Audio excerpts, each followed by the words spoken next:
दोस्तों, तो आज हम लोग बात करने वाले हैं शिक्षा के अभिकरण के बारे में। शिक्षा का अभिकरण क्या होता है, शिक्षा के अभिकरण का मतलब क्या होता है, शिक्षा के अभिकरण कौन कौन से होते हैं, इनकी क्या क्या विशेषताएं हैं, सबके बारे में अध्ययन करेंगे, डिटेल में बात करेंगे। तो शिक्षा के अभिकरण का अर्थ क्या होता है। शिक्षा का अभिकरण जो है, अभिकरण शब्द एजेंसी से लिया गया है, वो भी अंग्रेजी का रूपांतरण है।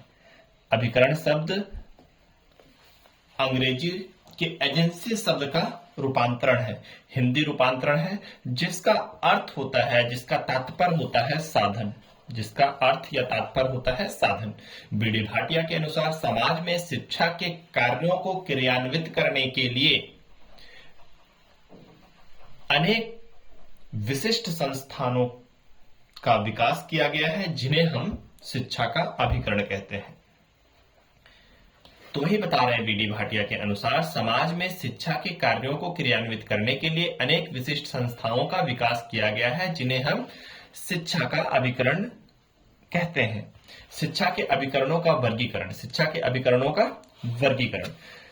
पहला तो औपचारिक शिक्षा, दूसरा अनौपचारिक शिक्षा, तीसरा निरौपचारिक शिक्षा। विद्यालय हो गया, कॉलेज हो गया, यूनिवर्सिटी हो गया, सब हो गए। परिवार, समुदाय, राज्य, धर्म, पुस्तकालय, वाचनालय, संग्रहालय, नाटक, चलचित्र, पर्यटन, स्काउटिंग, गाइडिंग।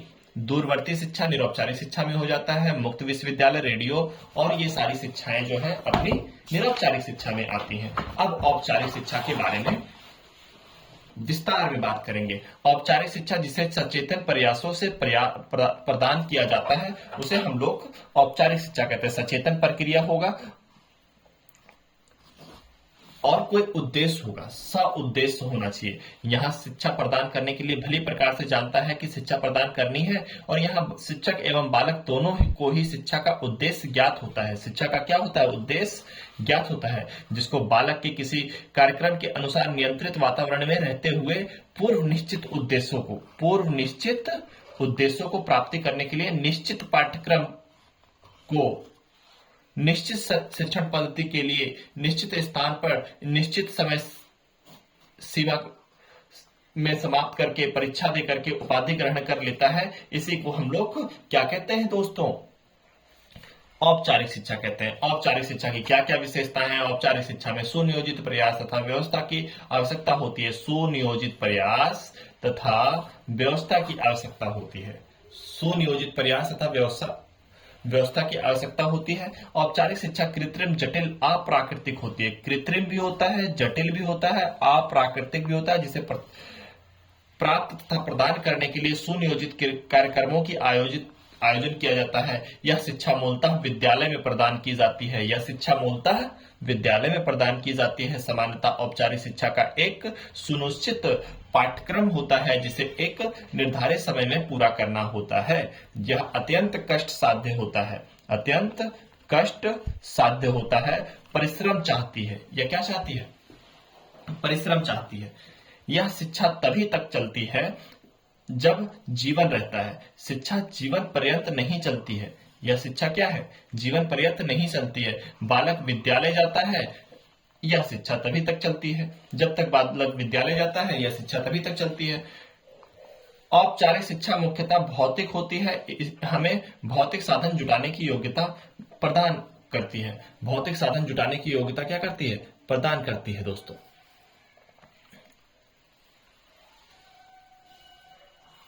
औपचारिक शिक्षा मुख्यतः भौतिक होती है। मुख्यतः क्या होती है, भौतिक होती है। भौतिक साधन जुटाने की योग्यता प्रदान करती है।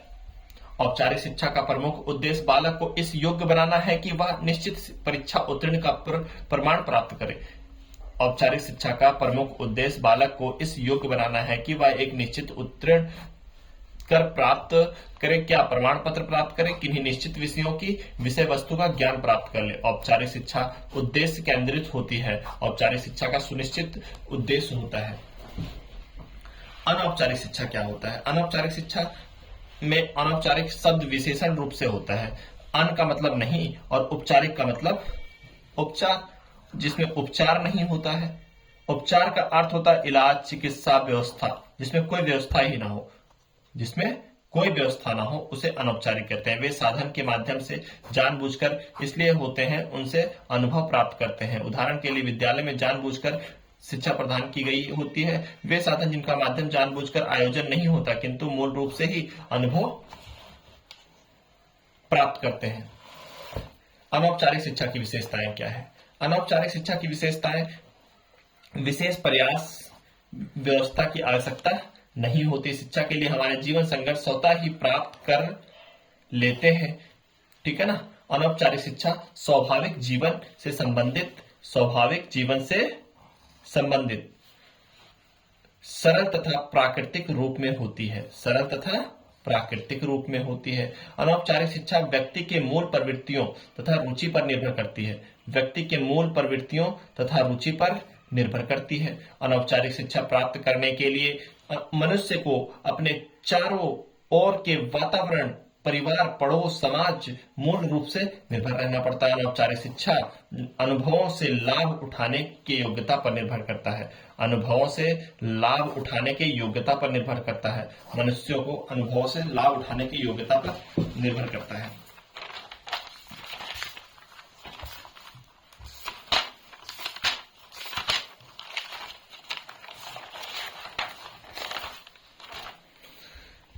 समझ में आ रहा होगा। अनौपचारिक शिक्षा कष्ट साध्य होता है। क्या होता है? कष्ट साध्य होता है, सर्व साध्य ये औपचारिक शिक्षा होता है, बट इसमें ऐसा कुछ नहीं होता। अनौपचारिक शिक्षा सुखद तथा मनोरंजनकारी होता है। सुखद भी होता है, मनोरंजनकारी भी होता है। अनौपचारिक शिक्षा जीवन पर्यंत चलने वाली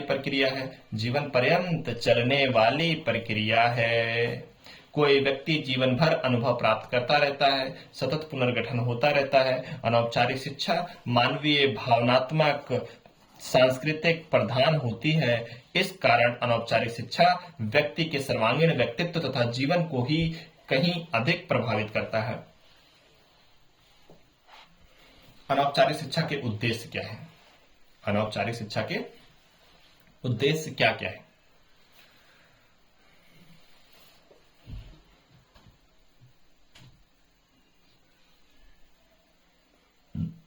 औपचारिक शिक्षा का आयोजन, संगठन किसी न किसी उद्देश्य को लेकर किया जाता है।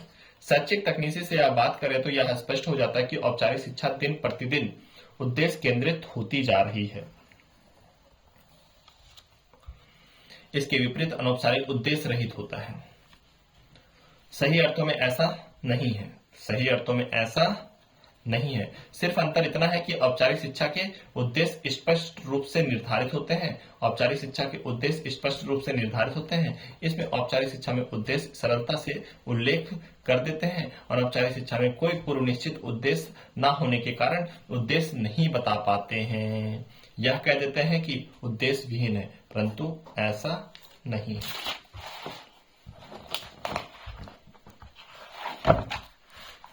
अनौपचारिक शिक्षा के अभिकरण: परिवार, समुदाय, राज्य, धर्म, पुस्तकालय, संग्रहालय, नाटक, स्काउटिंग, गाइडिंग, ये सारे क्या है अपना। स्काउटिंग गाइडिंग का मतलब समझ लीजिए कि नाटक भी अभी बता देंगे, संग्रहालय भी बता देंगे। तीनों का मतलब आपको शायद ही समझ में आए, इसलिए मैं डिटेल में बात करने वाला हूं। स्काउटिंग और गाइडिंग: शिक्षा का प्रमुख उद्देश्य छात्र को सामाजिक एवं नैतिक विकास करना होता है। इस उद्देश्य की पूर्ति के लिए स्काउटिंग और गाइडिंग उपयुक्त अभिकरण है। बालक को प्रकृति के संपर्क में लाकर उनकी शारीरिक एवं मानसिक विकास किया जा सकता है, ठीक है ना। शारीरिक एवं मानसिक विकास किया जा सकता है और सामाजिक विकास भी किया जा सकता है। नाटक सृजनात्मक शक्तियों के विकास के लिए नाटक एक उपयुक्त अभिकरण है।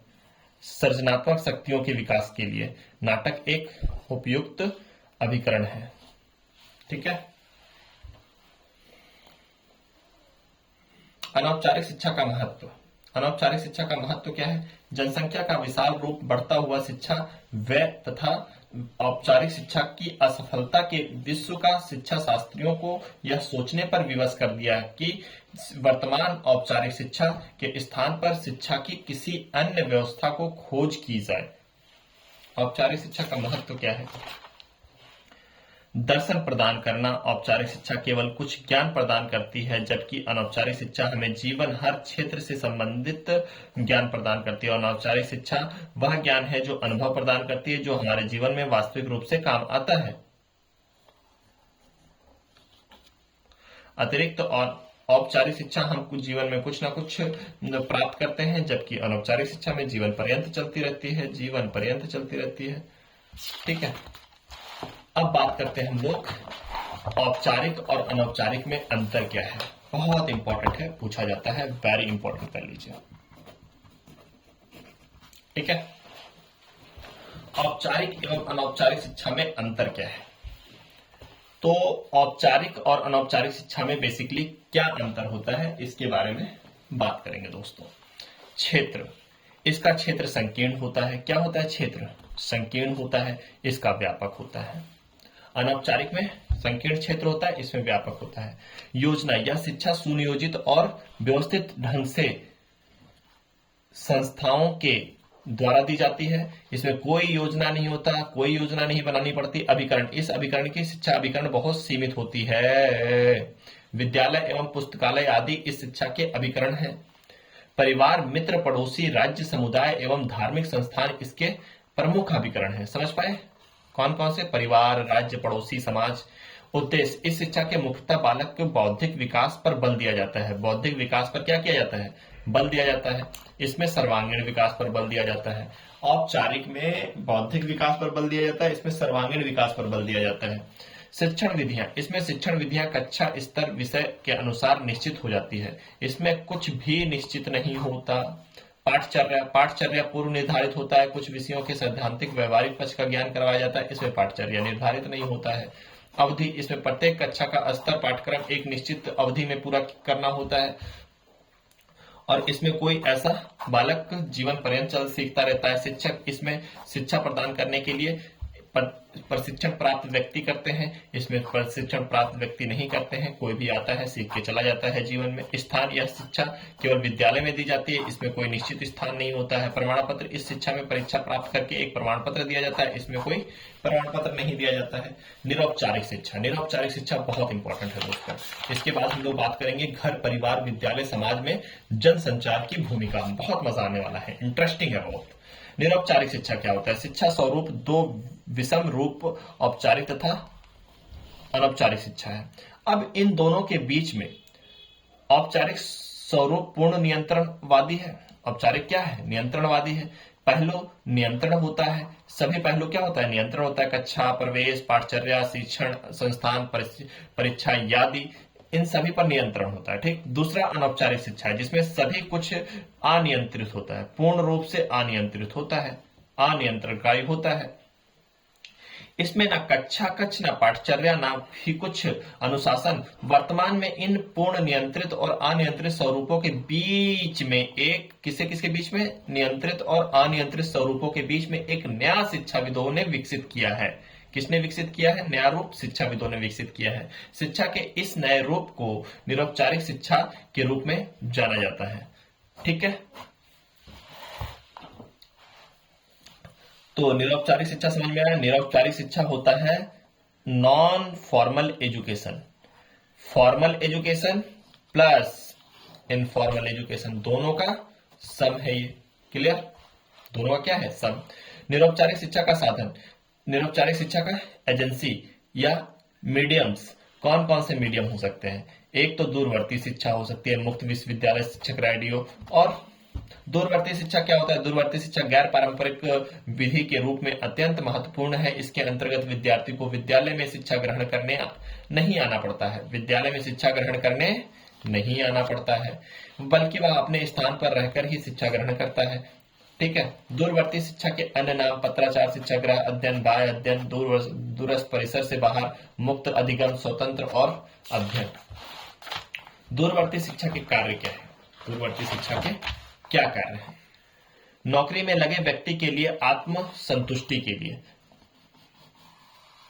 तथा व्यावसायिक प्रगति हेतु, स्व अध्याय की प्रवृत्ति में विकास हेतु, ज्ञान का उन्नयन के लिए अतिरिक्त प्रशिक्षण। मुक्त विद्यालय तथा मुक्त विश्वविद्यालय 1962 में डॉक्टर डी कोठारी की अध्यक्षता में अनुदान आयोग तत्कालीन अध्यक्ष सहयोग में भारत विश्वविद्यालय की संकल्पना प्रस्तुत की गई। इस संकल्पना में हेराल्ड विल्सन ने स्थापना लंदन में हुई।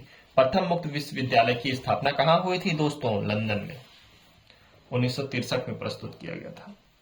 मुक्त विश्वविद्यालय एवं मुक्त विद्यालय की विशेषताएं, इसमें आयु सीमा, शैक्षिक अर्हताओं का बंधन नहीं होता, किसी भी आयु के लोग जा सकते हैं। शैक्षिक चिन्हित गृह कार्य के लिए अनवरत मूल्यांकन की व्यवस्था होती है।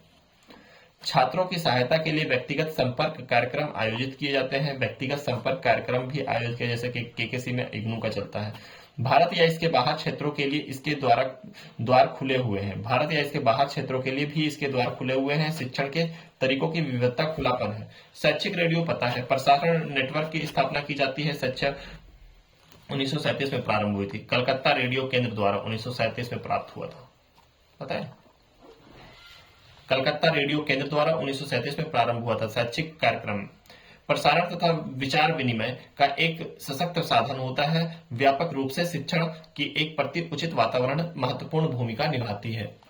नेक्स्ट आता है अपना शैक्षिक कार्यक्रम, विद्यालय प्रसार, विश्वविद्यालय प्रसार। शैक्षिक दूरदर्शन क्या होता है? शैक्षिक दूरदर्शन वह संसार है, सशक्त साधन है। यह अभिकरण जन सामान्य को कानूनी शिक्षा, पर्यावरण की शिक्षा आदि की जानकारी देने में कार्य करता है। नियोजन, प्लानिंग, निर्माण की पूर्व तैयारियां, कार्यक्रम के वास्तविक निर्माण, मूल्यांकन, ये सभी सारे क्या है? निरौपचारिक शिक्षा है।